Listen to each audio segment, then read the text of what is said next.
Di sebuah padang rumput hijau yang damai bernama hutan sejahtera, hiduplah seekor kelinci muda yang lincah bernama Rilo. Rilo ini jago banget main game di ponselnya, sampai-sampai ia dikenal sebagai pemain terbaik di seluruh hutan. Tapi, ada satu hal yang kurang dari Rilo. Ia jarang sekali mau keluar dari sarangnya yang nyaman. Setiap kali teman-temannya datang dan mengetuk pintu, "Rilo, ayo ikut kami membersihkan hutan." Rilo selalu punya jawaban yang sama. Dengan mata yang masih tertuju pada layar ponselnya, ia akan berkata, "Duh, maaf ya teman-teman, buat apa sih bantu-bantu? Kan itu bukan urusanku." Teman-temannya hanya bisa menghela napas dan pergi tanpa Rilo.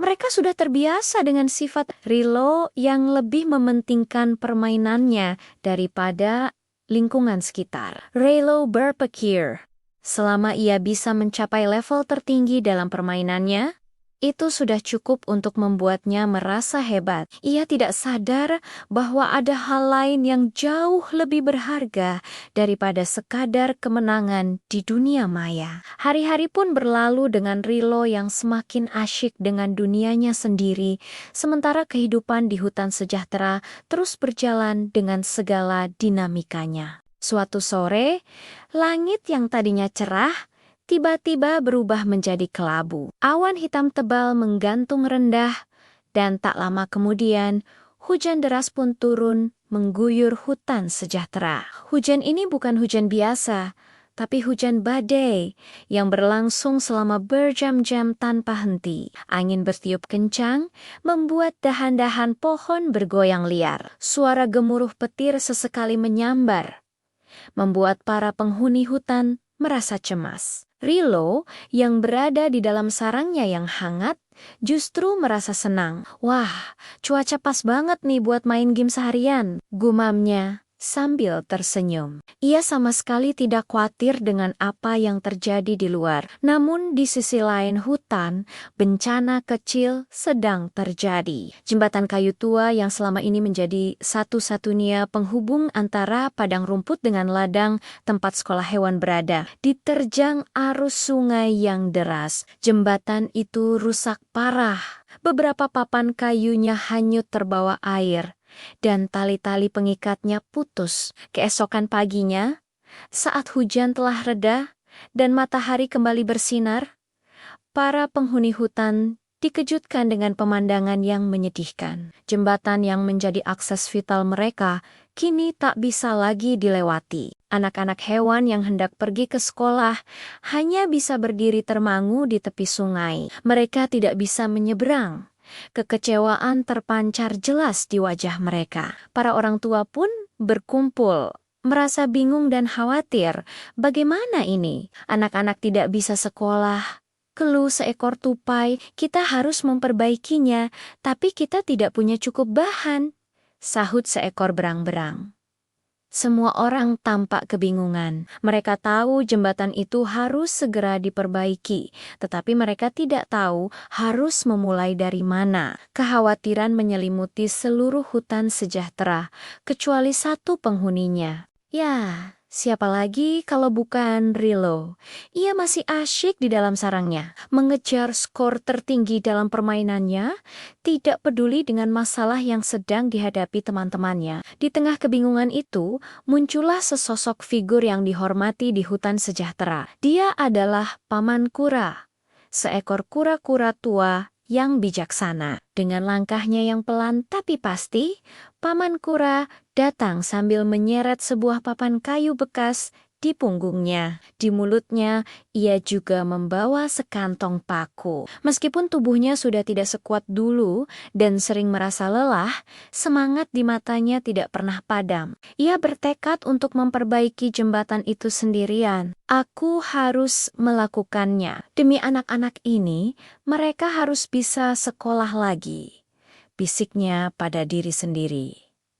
Paman Kura mulai bekerja. Ia memunguti sisa-sisa kayu yang masih bisa dipakai dan dengan sabar mulai memaku satu persatu. Keringat membasahi dahinya, tetapi ia tidak menyerah. Dari balik jendela sarangnya, Rilo sebenarnya melihat semua itu. Ia melihat Paman Kura yang sudah tua bekerja sendirian di bawah terik matahari. Hatinya sedikit terenyuh. Kasian juga ya Paman Kura. Tapi tanggung nih. Sebentar lagi aku bisa naik level, gumam Rilo. Ia kembali membenamkan dirinya dalam permainan, mencoba mengabaikan pemandangan di luar. Namun, entah mengapa, kali ini ia tidak bisa berkonsentrasi penuh. Bayangan Paman Kura yang bekerja keras terus muncul di benaknya. Ia mulai merasa sedikit tidak nyaman. Ada perasaan aneh yang mengganjal di hatinya. Sesuatu yang belum pernah ia rasakan sebelumnya saat mengabaikan teman-temannya. Malam harinya, saat makan malam, Ibu kelinci memperhatikan Rilo yang tampak lebih diam dari biasanya. Ia tidak seceria biasanya saat menceritakan pencapaian gamenya. Dengan tatapan lembut penuh kasih, Ibu kelinci duduk di samping Rilo. "Nak, Ibu tahu kamu sangat hebat dalam permainanmu," katanya pelan. "Tapi, tahu tidak, menjadi hebat yang sesungguhnya itu bukan hanya tentang memenangkan sebuah permainan. Menjadi hebat itu adalah saat kamu mau hadir untuk orang lain. Saat kamu peduli dan mau membantu ketika ada yang membutuhkan." Ibu kelinci menghela napas sejenak, lalu melanjutkan. "Di hutan ini, kita semua adalah satu tim. Kita satu keluarga besar. Kalau ada satu yang hanya sibuk dengan urusannya sendiri dan tidak peduli dengan yang lain, maka seluruh tim ini bisa merasakan kesusahan. Sama seperti jembatan itu. Kalau hanya Paman Kura yang bekerja, kapan selesainya?" Kata-kata ibunya terasa begitu dalam dan menusuk langsung ke hati Rilo.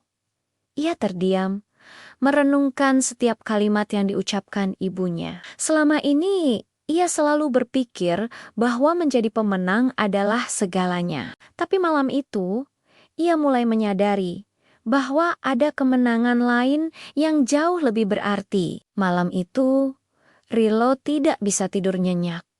Kata-kata ibunya terus terngiang di telinganya. Ia memikirkan teman-temannya yang tidak bisa sekolah, memikirkan Paman Kura yang bekerja sendirian, dan memikirkan dirinya sendiri yang hanya duduk diam. Untuk pertama kalinya, ia merasa malu pada dirinya sendiri. Keesokan paginya, sebuah keputusan besar telah dibuat.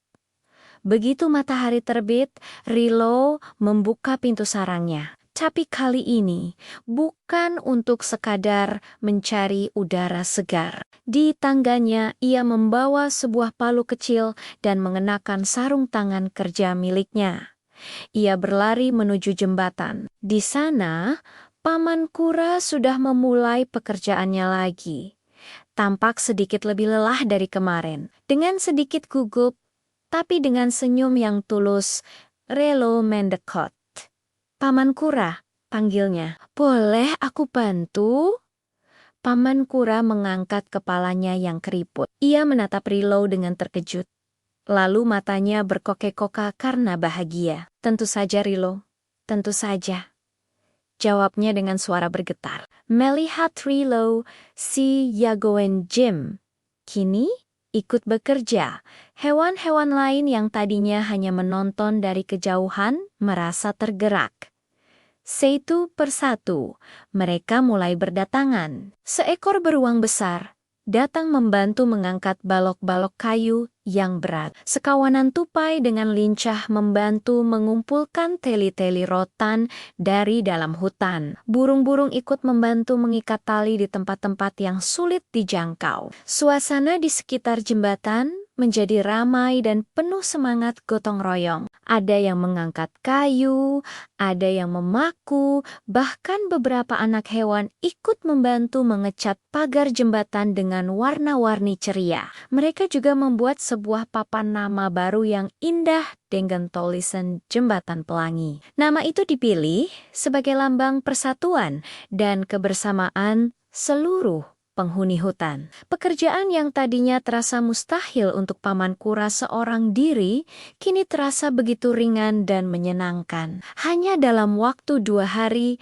berkat kerja sama semua pihak, jembatan baru yang kokoh dan indah itu pun selesai. Jembatan Pelangi berdiri dengan megah, siap untuk kembali dilalui. Semua hewan bersorak gembira. Mereka berpelukan dan saling mengucapkan terima kasih. Anak-anak hewan adalah yang paling bahagia. Mereka berlari menyeberangi jembatan sambil tertawa riang, tak sabar untuk kembali ke sekolah. Hari itu, ada pesta kecil di hutan sejahtera untuk merayakan keberhasilan mereka. Sejak saat itu, Rilo berubah total. Ia memang masih jago bermain game, tetapi ia tidak lagi kecanduan. Waktunya kini lebih banyak ia habiskan bersama teman-temannya. Ia dikenal bukan hanya sebagai kelinci yang pintar main game, tapi juga sebagai kelinci yang paling peduli dan selalu siap